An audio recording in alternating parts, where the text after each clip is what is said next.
Mais uma vez, seja muito bem-vindo à jornada Não é Falta de Fé. Essa é a aula número 9. E se você ainda não é inscrito, cuida se inscrever e acompanhar toda essa jornada que está sendo incrível. Ativa o sininho e deixa o seu comentário. Hoje, a aula 9, nós vamos falar sobre fatores de risco do suicídio. Quando a gente elenca esses fatores de risco, nós não estamos dizendo que se você faz parte de um grupo de risco ou apresenta alguns desses fatores que você está condenado ao suicídio. Não é nada disso. Nós elencamos esses fatores para que de fato a gente tenha um cuidado maior na hora da prevenção. Então vamos lá. Primeiro nós vamos elencar os fatores de risco mais gerais. Quais seriam eles, Fernando? Fator de risco número 1, histórico familiar de suicídio. Como nós vimos na aula anterior, o suicídio vai produzir um luto muito complicado, podendo levar esse enlutado a repetir o comportamento suicida ou desenvolver um transtorno mental. Então, sim, um enlutado por suicídio carece de uma atenção especial. Segundo fator de risco, tentativas anteriores. Ainda que seja a segunda, quinta, 10ª, 20ª tentativa, deve ser levado muito a sério. Terceiro, uso de álcool e drogas. Sabemos que as drogas e o álcool são substâncias altamente depressoras, altamente estressantes. E ser dependentes e fazer uso dessas substâncias pode levar você a um quadro depressivo, um transtorno mental grave e pode sim levar ao suicídio. Quarto fator de risco, transtornos mentais. Vimos na aula anterior que a maioria dos casos de suicídio tinham como pano de fundo um transtorno mental não tratado ou tratado de modo inadequado. Então, quem tem um transtorno mental diagnosticado tem que ligar o sinal vermelho. Quinto fator de risco, especialmente na adolescência, a autolesão, também conhecida como automutilação. Já há uma corrente de estudos que fala que muitas pessoas que praticam a autolesão às vezes o fazem sem intenção de morte. No entanto, se esse comportamento continua sendo alimentado, chegará um momento que levará a pessoa à ideação e comportamento suicida. Sexto fator de risco, religiosidade. Aqui eu não estou falando de fé. A fé, a espiritualidade saudável, ela é um fator de proteção. Religiosidade é aquele sistema de crenças limitantes que vão impedir a pessoa de buscar ajuda. Vocês sabiam que a maioria dos pacientes psiquiátricos internados em Teresina, no Arelino de Abreu, são pessoas de fé, evangélicos e católicos? Porque a religiosidade impediu essas pessoas de buscar ajuda. Elas começaram o tratamento, começaram a tomar a medicação, melhoraram, voltaram ao convívio da igreja que frequentavam e lá ouviram aquela famosa frase: deixa esses remédios, rapaz, Deus já te curou. Ela corta a medicação, vai haver o efeito rebote chamado e o transtorno vem potencializado e essa pessoa é internada com uma crise severa. Sétimo fator de risco, mudanças bruscas de comportamento. Observe bem, há muitos relatos de pessoas que antes de um suicídio elas tiveram mudanças bruscas, pessoas que eram pacíficas e de repente estavam muito irritadas, agressivas, fazendo uso abusivo de álcool, de velocidade, ou pessoas que eram de fato muito extrovertidas, alegres, passam a se retrair, a ficarem de fato subjugadas por um humor deprimido, pessoas que saíram pagando todas as suas dívidas ou fazendo seguro de vida, pedindo perdão para um monte de gente. Comportamentos incomuns devem acionar o sinal de alerta. Mas agora nós também vamos falar de alguns agravantes em diversas faixas etárias, na infância, na adolescência, na vida adulta e na velhice. Vamos falar aqui de alguns agravantes na infância. Primeiro, Fernando. Pais com comportamento suicida. Sabemos que as crianças são uma esponja, então pais com comportamentos suicidas podem influenciar sim os seus filhos a terem comportamentos iguais.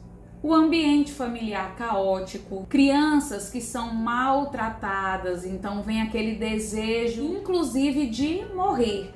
Desejo de reunir-se com um parente falecido, principalmente quando os adultos daquela família não falam sobre a morte e não dão espaço para que aquela criança expresse os seus sentimentos. Fracasso escolar, o índice de suicídio, por exemplo, no Japão, ele é alto entre essa faixa etária, porque lá, meu amigo, se a criança tirar uma nota baixa, ela é punida severamente, tanto na escola, quanto no meio social, quanto em casa com os pais. Vamos falar também dos agravantes na adolescência. Quadro de violência familiar, o abandono e luto simbólico que o adolescente está sofrendo, porque ele não é nem adulto e também deixou de ser criança. Começa a haver um desligamento dos pais, daquela vida infantil, ela perde aquele corpo infantil.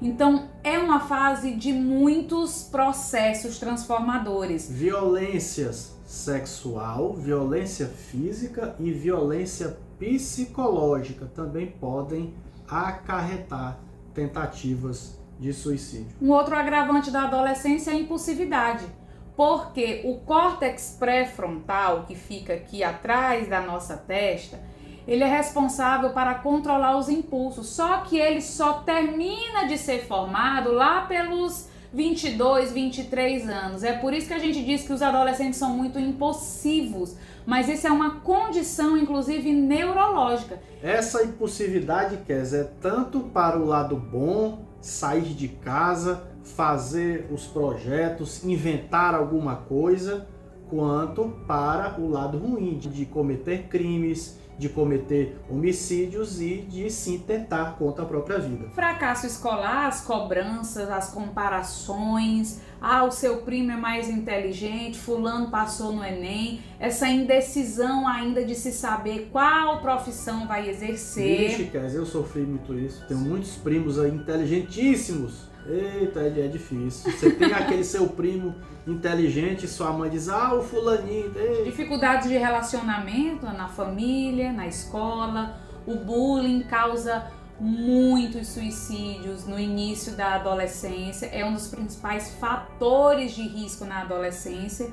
A baixa tolerância à frustração, porque nessa geração nós temos adolescentes que nunca ouviram um não dos pais. Eles mandam em casa. E quando eles chegam na vida real, que recebem um não do professor, um não do namorado, um não de um concurso, eles não conseguem suportar porque eles não têm resistência, eles não tiveram a musculatura emocional desenvolvida.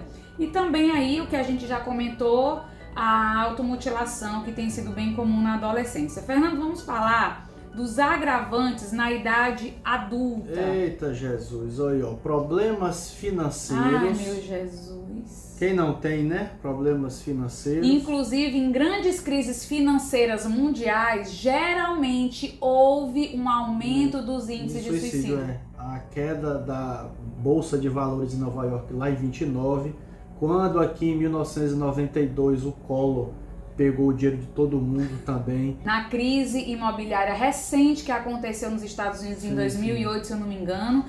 E qual é o outro agravante da idade adulta? O desemprego, realmente, né? A pessoa que um pai de família, um arrimo de família, perde o emprego, perde a sua fonte de renda, pode sim desencadear também aí pensamentos suicidas. Por conta do desemprego vai haver a diminuição do status. A pessoa era classe média alta, passa a ter uma diminuição do seu status. Temos também relacionamentos afetivos. Quando são conturbados, relacionamentos tóxicos, o que nós temos de mulheres e homens na fase adulta se envolvendo com pessoas que as têm adoecido é muito alto. E a falta de perspectiva. O Viktor Frankl já falou isso daí. O homem suporta falta de qualquer coisa. Fome, frio, desemprego, perder tudo. Mas quando ele tem o vazio existencial, aí ele tem a desesperança. Quem tem desesperança não tem sonho, não tem projetos. É uma das falas mais comuns dos pacientes que chegam a um consultório de um psicólogo. Eles sempre falam: eu sinto um vazio muito grande, que é o tal do esvaziamento das possibilidades. Quais seriam os agravantes na velhice? Morte social, o que é isso, Fernanda? É o abandono e o preconceito. Quem aí já não soube de várias histórias, né, de idosos, pais, avós aí rejeitados e abandonados em asilos, em casas psiquiátricas. Inclusive, nos países desenvolvidos, o maior índice de suicídio é entre os idosos, diferente do Brasil, em que esse índice é maior entre os jovens. Também tem a questão do desemprego e da aposentadoria. Tem muitas pessoas idosas que entram num quadro depressivo quando se aposentam.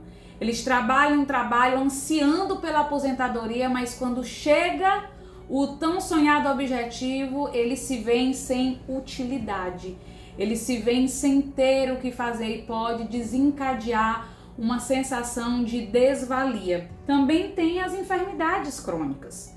As enfermidades onde ele acha que está sendo um peso para sua família, onde acontece uma perda de autonomia. Imagine uma pessoa que foi a vida inteira independente e de repente se vê numa situação dependente de todas as outras pessoas. Falta de perspectivas e fracasso existencial. E começa a ficar, digamos, mais cara a cara com a possibilidade real da morte e vai perdendo o ímpeto de projetar novas coisas. Então é por isso que essa fase da velhice exige muita compreensão, amor e estratégia dos familiares, para que aquela pessoa não venha a perder a sua produtividade e utilidade, ainda que não seja no mesmo ritmo, na mesma intensidade. E também a morte de um familiar, morte de amigos próximos, seja a pessoa se vê